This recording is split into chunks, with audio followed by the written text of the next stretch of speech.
হাই everyone, মই আজি এটা এনেকুৱা এনাৰ্জি ড্ৰিংক লৈ আহিছোঁ যিটো ৰেগুলাৰ আমি ঘৰতে ইউজ কৰিব পাৰোঁ।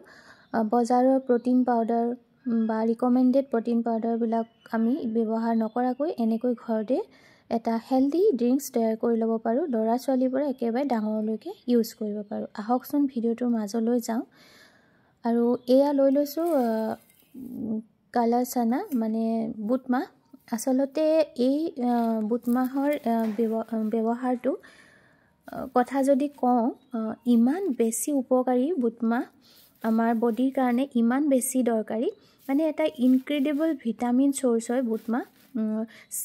Vitamin B6, vitamin C, iron, copper সকলো পোৱা যায় এই বুট মাহৰ পৰাই। আৰু যিমান আমাৰ বডিত হাৰ্মফুল টক্সিন আছে সকলোবিলাক বুট মাহে ৰিমুভ কৰে।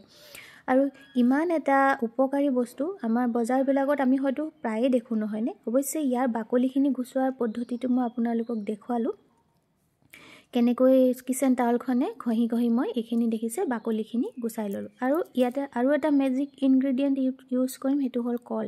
মেজিক বুলি আপোনালোকক এইকাৰণে কৈছোঁ, এইকেইটা বস্তু আটাইতকৈ উপকাৰী আৰু সকলোৱে খাব লাগে বুলিও জানো আৰু আমি বুজিও পাওঁ, নহয়নে? কিন্তু এই গোটেইকেইটা বস্তু একেলগতে গোটাই যে এটা হেল্ডি হাই প্ৰটিন এনাৰ্জি ড্ৰিংক আমি বনাব পাৰোঁ, সেইকাৰণেহে ভিডিঅ'টো লৈ আহিছোঁ। আৰু ৰেগুলাৰ ইউজ কৰিব পাৰোঁ। কলটো আৰু আমি সকলোৱে জানো কলত কিমান ধৰণৰ ভিটামিন থাকে, নহয়নে? আৰু এক্সট্ৰাকৈ খোৱাৰ প্ৰয়োজনেই নাই। কলকেইটা অকণমান কাটি দিছোঁ যাতে মিক্সিত দিওঁতে সুবিধা হয়। এজনৰ কাৰণে হ'লে এটা কলেই ল'ব, আৰু যদি কেইবাজনৰ হয় তেনেকৈ 2-3টা মিলাই ল'লেই হ'ল। আৰু তেনেকৈ লৈ লৈছোঁ এয়া খেজুৰ। খেজুৰৰ বিষয়ে ক'বলগীয়া বিশেষ নাই, সকলোৱে জানে খাব লাগে, ভাল। তথাপিও কওঁ, খেজুৰ এনেকুৱা এটা বস্তু যিয়ে আমাৰ বডিৰ যিমান বেড কলেষ্ট্ৰল আছে, বেয়া কলেষ্ট্ৰলবিলাক ৰিমুভ কৰে। আৰু খুব হাই ফাইবাৰ ফ্ৰুটছ হয়, সেইকাৰণে কি হয়, বাউলছ মুভমেণ্টতো সহায় কৰে, মানে লেট্ৰিন হোৱাত সহায় হয়। আৰু নেক্সট হ'ল গুড় লৈ ল'লোঁ। সেয়া গুড়ৰ কথাটো জানেই, আৰু পিউৰিফাই কৰে ব্লাড। আমাৰ মেন্সৰ সময়তো পেইনটো ৰিলিফ কৰে গুড়ে। আৰু সেয়া হ'ল আৰু এটা মেজিক ইনগ্ৰেডিয়েণ্ট, সেয়া হ'ল আমণ্ড বাদাম। আমণ্ড বাদামেতো ব'ন ষ্ট্ৰং কৰে বুলি জানোৱেই আমি, নহয়নে? ডাইজেশ্যনতো সহায় কৰে আৰু এলাৰ্জি ৰিডিউচ কৰে বুলি গম পাওঁ।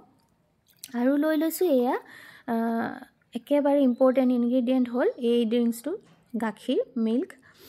গাখীৰটো ফুল চ'ৰ্চ অফ ভিটামিন আৰু কেলছিয়ামেৰে মানে ভৰা আমাৰ গাখীৰত থাকে, নহয়নে? গোটেইবিলাক এই সকলোখিনি এতিয়া মই একেলগে পিচি ল'ম। প্ৰথমতে পিছে এয়া বুট মাহখিনি পিচি লওঁ শুকানে। এইখিনি আপোনালোকক মই এটা টিপছ দিছোঁ যে আপোনালোকে ড্ৰিংকছটো খুব সহজতে কুইক বনাব পাৰিব।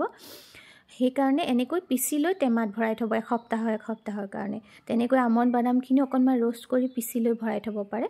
যিসকলে অকলে চাকৰি কৰি আছে, লেডিজ বা জেণ্টছ সকলোৱে তেনেকৈ, আৰু খুব বেছি তেখেতসকলৰ হাতত সময় নাই, এনেকৈ টেমাত ভৰাই থৈ দিলে এসপ্তাহৰ কাৰণে ড্ৰিংকছ বনাবলৈ ইজি হয়। আৰু এনেকৈ গোটেইখিনি ইনগ্ৰেডিয়েণ্ট মই ইয়াতে এই ডাঙৰ মিক্সাৰ গ্ৰাইণ্ডাৰটোত দি দিছোঁ। আৰু আপোনালোকক মই এইকাৰণেই ড্ৰিংকছটো সন্মুখলৈ লৈ আহিছোঁ আপোনালোকৰ, কাৰণ সকলোৱে আমি এইটো খাব লাগে। যিহেতু আমাৰ লেডিজসকলৰ এটা বয়সৰ পৰা ল' ব'ন ডেনচিটি হয়, কেলছিয়ামৰ অভাৱ হয়, ভিটামিন ডিৰ অভাৱ হয়, আৰু পেইনবিলাক খুব বেছি হয়, নহয়নে? আচলতে বডিত বহুত কিছুমান ডেফিচিয়েঞ্চি সৃষ্টি হয়। কিন্তু সেই সকলোবিলাকতো আমি যেতিয়া দেখুৱাবলৈ যাওঁ বা আমি ৰিকমেণ্ড পাওঁ, সেইবিলাকতো এই বস্তুবিলাকেৰে বনোৱা থাকে, নহয়নে? যিখিনি আমাৰ বডিত দৰকাৰী। কিন্তু ঘৰতে আমি এটা খুব হেল্ডি এই ড্ৰিংকছটো আমি বনাব পাৰোঁ, আৰু খুব বেছি টেষ্টিহে হয় আচলতে আমি যদি ঘৰত বনাওঁ। এইটো এটা পেষ্ট কৰি ল'লোঁ। আপোনালোকে কনচিষ্টেঞ্চিটো চাব, যদি অকণমান ডাঠ পায় তেতিয়া গৰম পানীও এড কৰি ল'ব পাৰে। গাখীৰ হয়তো নাথাকিবও পাৰে বহুতৰে বেছিকৈ। আৰু এয়া ৰেডি হৈ গ'ল। এনেকৈ যদি ৰেগুলাৰ একাপ আপোনালোকে খায়, মই ভাবোঁ এক্সট্ৰা হেল্থ ড্ৰিংকছৰ মানে ভিটামিন প্ৰটিন থকা ড্ৰিংকছৰ প্ৰয়োজন নাই, বা ছাপ্লিমেণ্টৰো প্ৰয়োজন নাই। আৰু এইটো মই যিমান দূৰ গম পাইছোঁ ৱেইট লুজ কৰাত সহায় কৰে বুলি। সেইকাৰণে আপোনালোকে ট্ৰাই কৰি চাব পাৰে, আৰু ইমান বেছি টেষ্টি হয় নহয়। আৰু যদি ভাল লাগে, যদি উপযোগী বুলি ভাবে, আপোনালোকে নিজেও ব্যৱহাৰ কৰিব আৰু শ্বেয়াৰ কৰিবচোন ভিডিঅ'টো। আৰু মোৰ চেনেলটো যিসকলে নতুনকৈ জইন হৈছে, ছাবস্ক্ৰাইব কৰি ল'বলৈ চেনেলটো নাপাহৰিব। মই ঘৰত নিজে ব্যৱহাৰ কৰা এটা হেল্থ ড্ৰিংকছ আপোনালোকৰ সন্মুখলৈ লৈ আহিছোঁ। কেনে পালে কমেণ্ট কৰি মোক জনাব দেই।